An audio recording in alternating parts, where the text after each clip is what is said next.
Cool. So today we talk about data protection API, which is the built-in Windows way to encrypt data.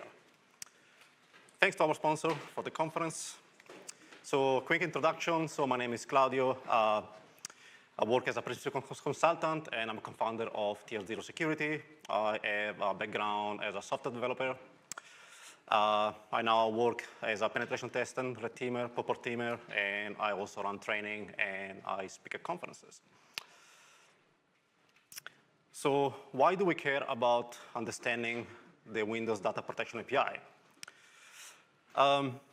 Several reasons. As an offensive security professional, if you're doing anything related to Active Directory or Windows Network, red teaming, anything like that, understanding how the data protection API works is very, very relevant.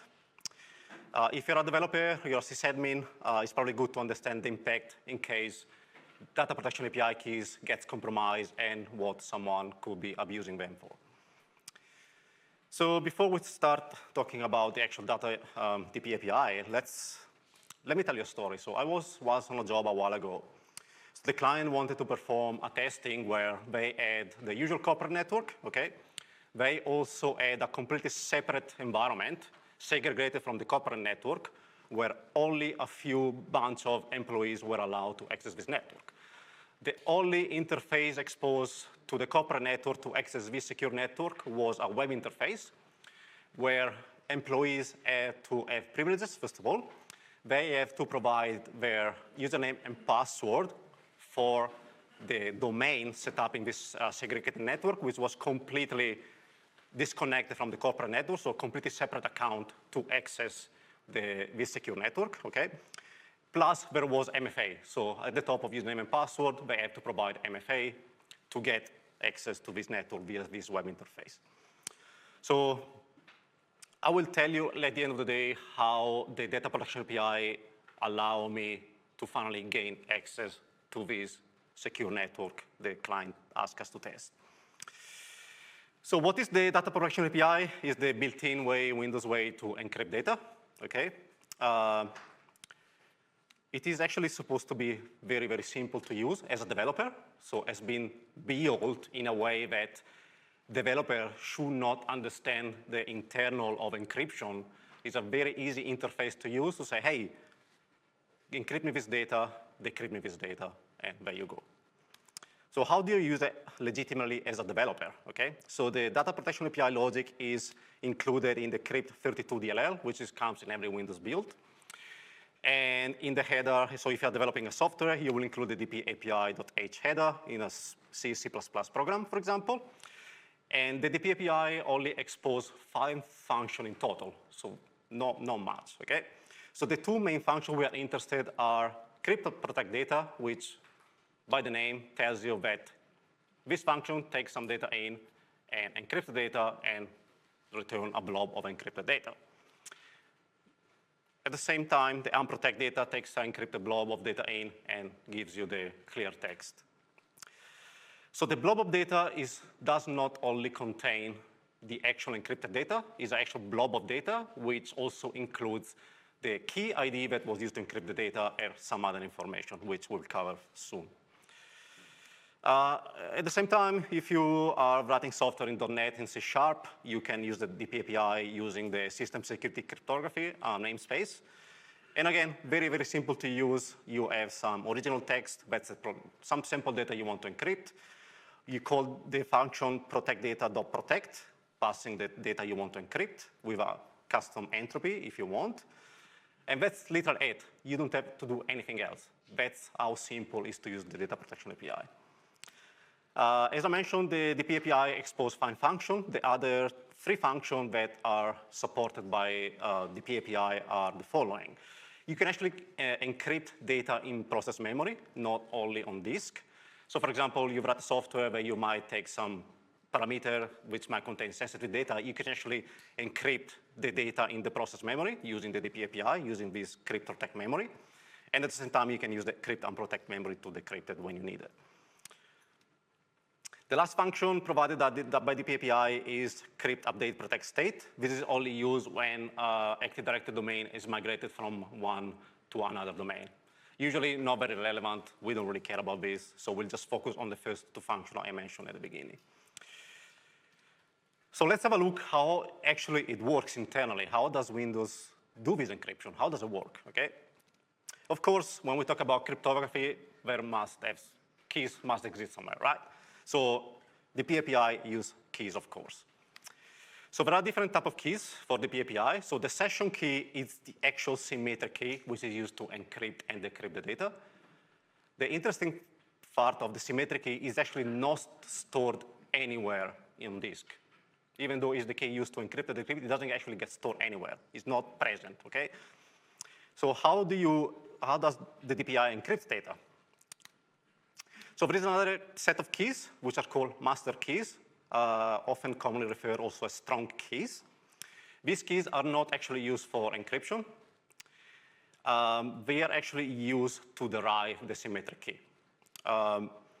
Master keys are per user and per machine. For example, if you have two different Windows systems using the same Windows account, one system will have a set of master keys which are completely irrelevant on the other system you own, okay? These master keys are actually stored on disk, but are not stored unencrypted, which means that if you are able to grab the master keys, that's not enough to then being able to decrypt data, to derive the symmetric key to decrypt data. Master keys get cached in the local security authority process, which is a default Windows process, which cache credential as well as cache DPAPI master keys decrypted, which means that if you are able to compromise a Windows machine, you are able to obtain local administrator access to a Windows machine, you should be able to read the process memory or LSS process and grab the decrypted master key out of it. Master keys expire, so each master key expires every 3 months. The reason is because if one of the master key is compromised, that will give lifetime access to all the encrypted data of the victim. The interesting part is these master keys are never deleted, so if you're running a Windows machine for many years, you will have a bunch of master keys stored on disk, so they always stay stored on disk. So let's have a look how the symmetric key is actually derived from this master key, right? So as I said, the master key itself is not enough for you to derive the symmetric key to perform encryption and decryption. So you need some additional data. So what is this additional data? So before I go into details, the additional data actually goes through a key derivation algorithm, which returns a key which is then used to decrypt the master key, which is then used to derive the symmetric key. So there is a bunch of process to derive one key, which allows to derive another key, which allows to finally obtain the symmetric key for encryption. Sounds very easy, right? So what is this additional data? It really depends on what context we are talking about. So let's pretend we are talking about a Windows machine, standalone Windows machine, which is not domain joined, okay? So master keys are protected by the password of your account, okay? To be more precise, they are protected by a password hash. So your clear text password will go through a hashing algorithm, either SHA-1 or SHA-256, depending on Windows version, to obtain a password hash. The password hash is then go through a key derivation algorithm, PBKDF2, whatever it is, getting the password hash as an input, 16 random bytes as a salt plus iteration count, which I believe is about 1,000 iteration by default. This password derivation returns SHA-1, which is the value used to decrypt the actual master key. So all of this means that in order to decrypt the master key, you need to know the user password. That's what it really means. So where are these keys protected? By default, these keys are in this path. So it would be C, so username, account name, app data, roaming, Microsoft Protect. That's the location of the DPAPI data and the master keys. One thing to keep in mind is the master keys file are actually hidden. So if you browse using File Explorer to this location, you will not see them unless you use something like CMD to show everything, including hidden files. That's when you see. So for example, in here, you will see under this folder, you will see cred is file. I will talk what the cred is file is fairly soon. And you also see this folder. So that's the unique identifier of this user on this machine, okay? That's called SID, or security identifier. And within that folder, that's where the actual master key will be located, within this SID folder. So I mentioned that there is this credits file. So the credits file is a file which keeps track of all the user password. So the reason that the DPI does so is because in order for the Windows to decrypt the master key, Windows require the user password, okay? But we mentioned that Windows keeps historical master keys as well. So in case Windows is unable to decrypt one master key using the current user credential, you will use this credits file. So how the credits file works is every time a user changes the password on a system, the old password is actually stored encrypted using the current password in this credits file, which means that the DPAPI is able to use the current user credential to obtain the previous password, and it will try to use the previous password to decrypt, to derive the secret to decrypt the master key. If that fails, it will try the next one, and so on until it's able to finally decrypt the master key. A master key looks like a UUID, unique identifier. So that's the location of master keys. And in this case, on this test system, I have a couple of master keys. The preferred file is just a pointer to the current, most recent master key in use on the system. So when we talk about domain join machine in Active Directory, the DPAPI works in a slightly different way. Location of the file of the master key is exactly the same, no different whatsoever.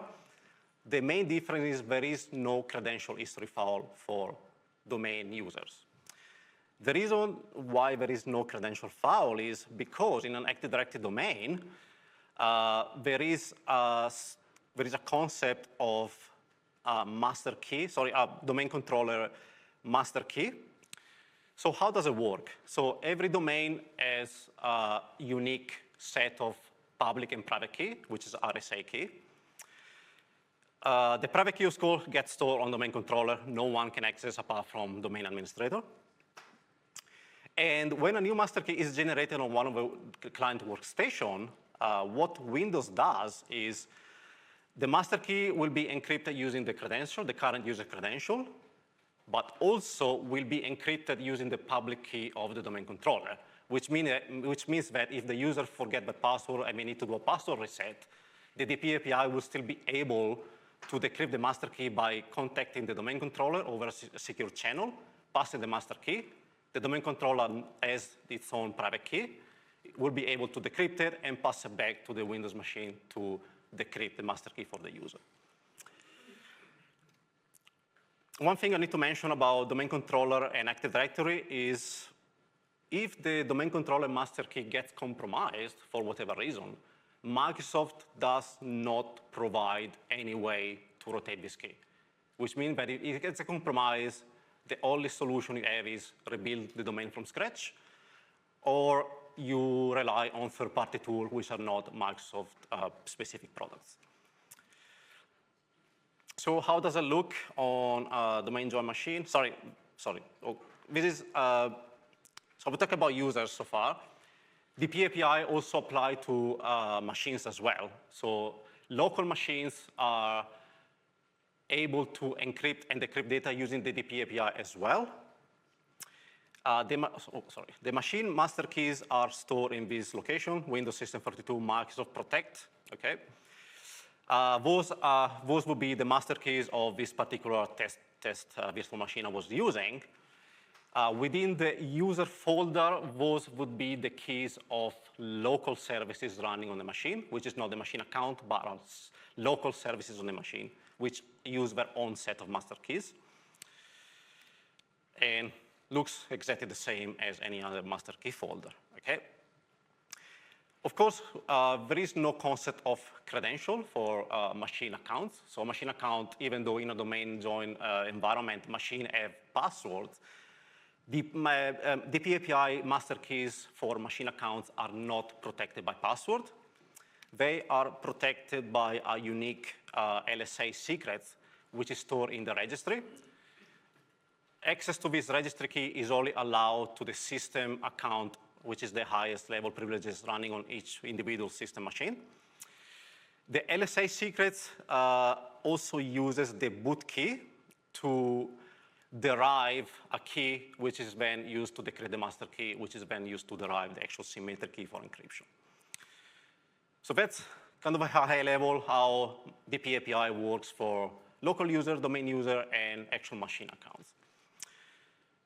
So let's have a look how someone would abuse the DPAPI, okay?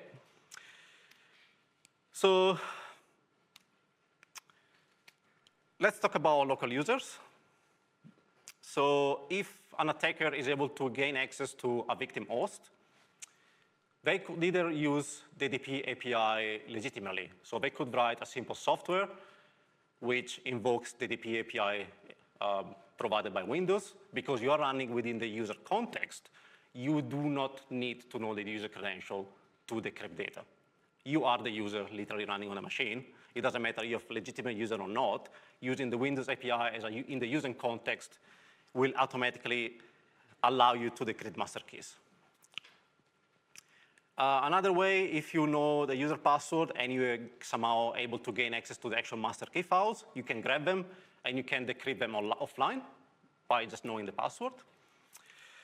If you obtain, if you're able to compromise the actual host of the victim and you're able to obtain local admin on it, you can, as I mentioned before, you can look for decrypted data within the LSS process in memory.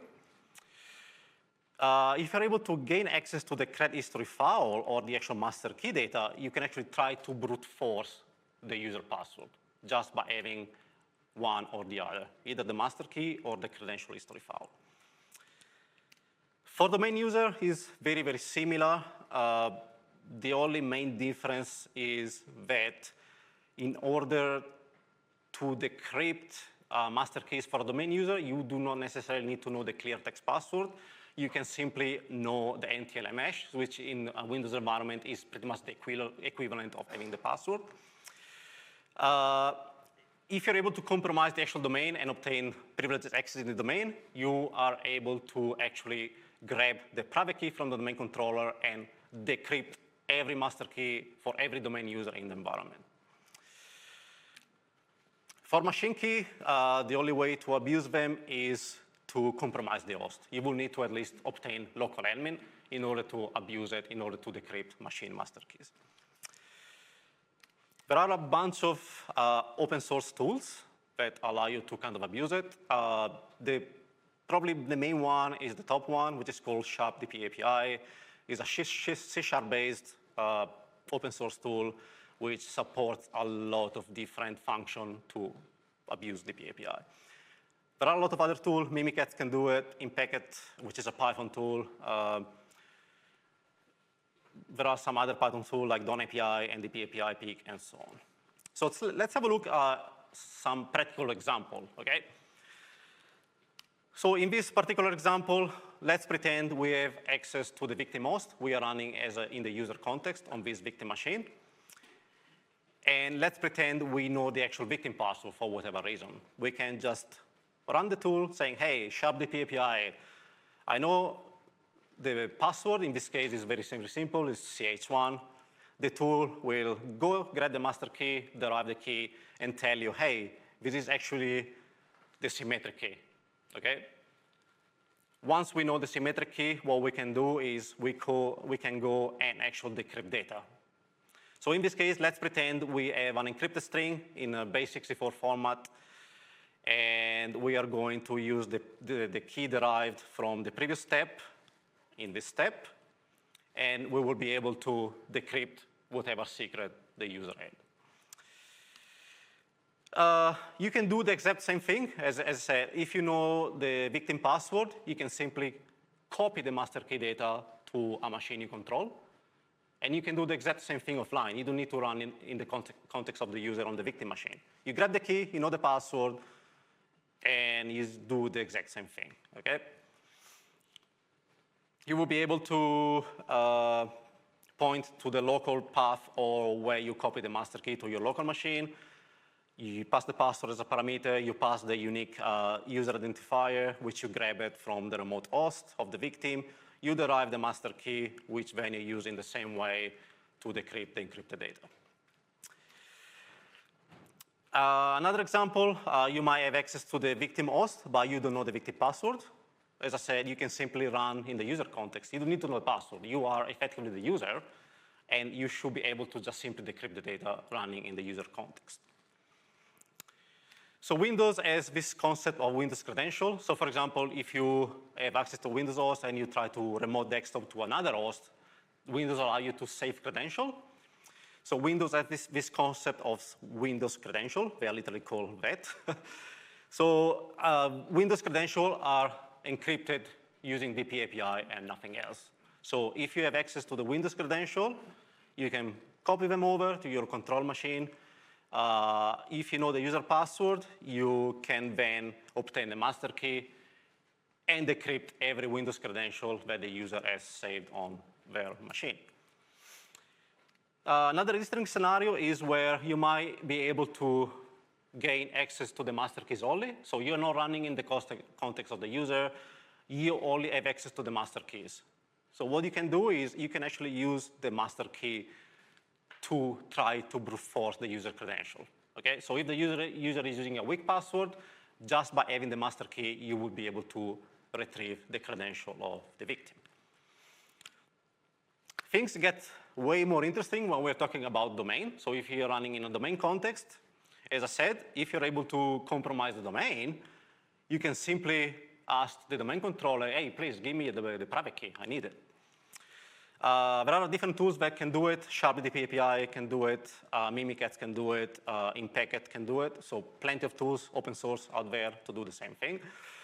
And you simply running in a privileged context, for example, as a domain admin, you are able to obtain the private key, and you will be able to gain access to all the hosting environment, and you will be able to decrypt every single individual master key of all the user in the environment.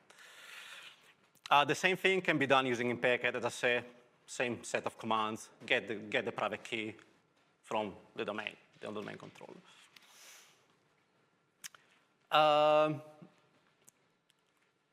Again, if you have the private key, you can simply go after your victim. You're able to copy the master key material over to your control machine, and you can use the private key compromise from the domain to decrypt everything. The only thing to remember is machine account DPAPI keys are not encrypted with the private key of the domain controller. So machine account material is only relevant to individual host. Only domain user credential encrypted with the, only the domain user master keys are also encrypted with the public key of the domain controller.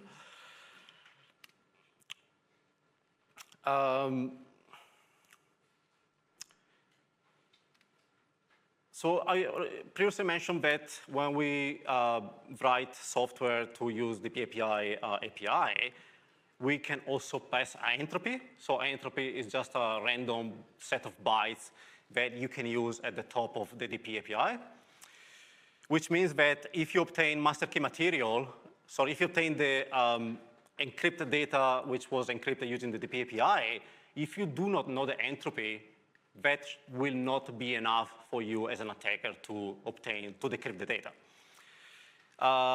The way that software usually do is they use a static entropy. So if data you're after has been encrypted, you know which software encrypted this data. As an offensive security, what you go is you go and reverse the software, and most of the time the entropy is an encrypted value, is a coded value in the software. So you will be able to use the entropy to then decrypt the data that way. A lot of tools, all these public open source tools allow you to specify entropy as a parameter as well. So that's all provided by these tools as well. And you can decrypt the data in the exact same way. So if you know the entropy, you have the master key, nothing stops you to decrypt it. At the same time, you can also write your own software, use the DPAPI legitimately. You know the entropy, you run this in the context of the victim, you will be able to decrypt the data as well.